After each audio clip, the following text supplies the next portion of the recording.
ইন্তেজার গ্যারেজে এই দুটো চ্যাসেস রেডিয়াম করার পরে বেশ সুন্দর দেখতে লাগছে। চলুন একটুখানি আপনাদের দেখাই। আর আমি কৌশিক, আপনাদের সাথে আরও একটা নতুন ভিডিও নিয়ে এসে গিয়েছি। খুব সুন্দর লাগছে রেডিয়ামের কাজ কমপ্লিট করার পরে। দুটো গাড়ি খুব সুন্দর দেখতে লাগছে।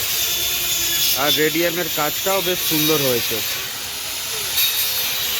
তো পাশের গাড়িটায় আর অল্প কিছু রেডিয়াম করতে হয়তো বাকি আছে, এই দুই ধারগুলোতে। উপরটাতে এখন কি করে দেখা যাক, এখনো বেশ কিছু কাজ বাকি আছে এখনো। আর এদিকে ইলেকট্রিক মিস্ত্রি এসে গিয়েছে, তো এই গাড়ির ইলেকট্রিকের কাজ এখনো বাকি আছে।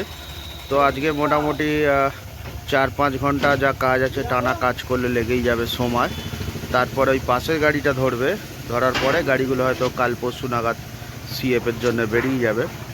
তো মিস্ত্রি সমস্ত মাল মেটেরিয়াল নিয়ে চলে এসে, যে সমস্ত এলইডি লাইট যেগুলো লাগে, ওয়্যার সমস্ত কিছু নিয়ে আসা আছে। তো এরপরে আস্তে আস্তে ইলেকট্রিকের কাজ ধরবে মিস্ত্রি। আর আমার পিছনেই দাঁড়িয়ে ব্র্যান্ড নিউ 18 চাকা গাড়ি। এখানে সামনে পাধানি বানাতে এসছে, ভিতরে সিট বানাতে এসছে, একদম নতুন গাড়ি। চলুন এই গাড়িটাকে একটু ঘুরিয়ে ভালো করে আপনাদের দেখাই।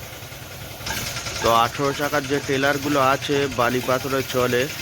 তো এর যা স্প্রিং পাত্তি, যা সমস্ত মেটেরিয়ালস দিয়েছে টাটা কোম্পানি, মারাত্মক মজবুত।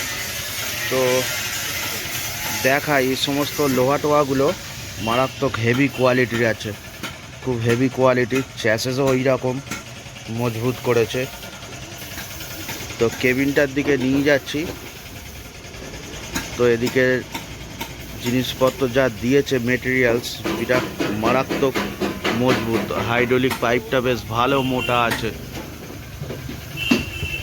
তো এখানেই আছে কেবিনের মাথায় এয়ার ফিল্টারের পুরো হোসটা তুলে দিয়েছে। আর এখান দিয়ে ওঠার জন্য আছে সিঁড়ি একদম নিচে থেকে, সিগনা কেবিন। তো বেশ সুন্দর লাগছে।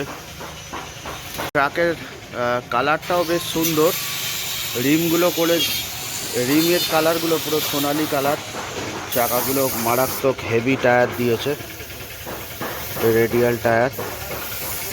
প্রথমটাতে বেলুন, তারপরে স্প্রিং পাতি যেগুলো থাকে। পিছন থেকে দেখতে বেশ সুন্দর লাগছে। আর এগুলো কোম্পানিরই রেডিয়াম আছে, গাড়িগুলো কোম্পানি থেকে রেডিয়াম হয়ে এসছে, এখনও নাম্বার হয়নি। সিএফটিএফের কাজ এখনও বাকি আছে। তো তারপরে আস্তে আস্তে নাম্বার প্লেট এসে গেলে গাড়ি রোডে চলে যাবে। আর সামনে পজিশনে এখনও কাজ চলছে বন্ধুরা, সামনে পাধানি টাধানি সব কমপ্লিট করবে। তো এদিকে ওর সামনে যে দু সাইডে অ্যাঙ্গেল লাগানো থাকে, সেই অ্যাঙ্গেলগুলো এখানে মাটিতে পড়ে আছে, মাপ করে কাটা আছে। এগুলো লাগিয়ে দেবে মিস্ত্রি বাবুরা।